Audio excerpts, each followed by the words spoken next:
மரியாளை குறித்து நமக்கு வாசித்தோம். கவனிங்க, இந்த மரியாள் யார் அப்படின்னா ஒரு விபச்சார ஸ்திரீ, ஒரு பாவியான ஒரு மனுஷி.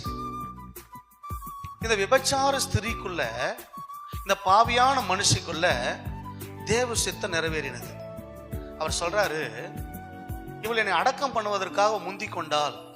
இன்னொரு இடத்துல சொல்லுவாரு, இவள் இடத்துல நற்கிரியைகளை செய்தால் விட்டு விடுங்க அப்படின்னு சொல்லுவார்.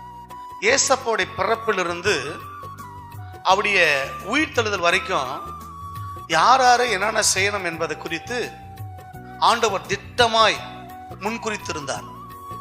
இவங்க மூலியமா அதை நடக்கும், இவங்க மூலியமா அதை நடக்கும், இவங்க மூலியமா அதை நடக்கும் அப்படின்னு சொல்லி முன்குறித்திருந்தார்.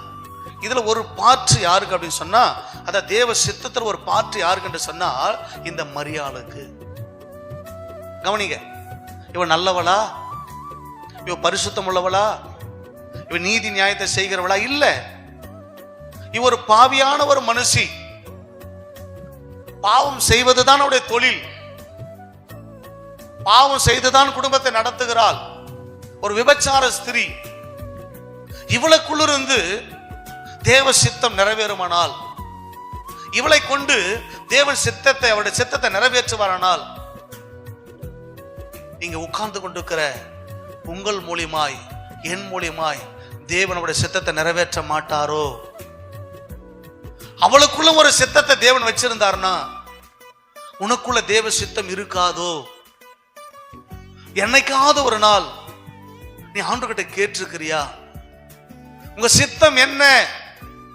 என்னை தேடி வந்தீங்களே, என்னை ரட்சித்தீங்களே, என்னை அழைச்சிங்களே, என்னை அபிஷேகம் பண்ணினீங்களே, என்னை இந்த சபையில கொண்டு வந்து வச்சிருக்கிறீங்களே, என்னை கொண்டு உங்க சித்தம் என்ன? என்னை கொண்டு என்ன செய்ய விரும்புகிறீங்க? நான் யாரோ, நீங்க யாரோ? நான் எங்கேயோ வாழ்ந்தனே, நான் எப்படியோ வாழ்ந்தனே, என்னை ஏன் நீங்க தேடி வந்தீங்க? உங்க சித்தம் என்ன என்று என்னைக்காவது ஒரு நாள் நீ கேள்வி கேட்டிருப்பியா?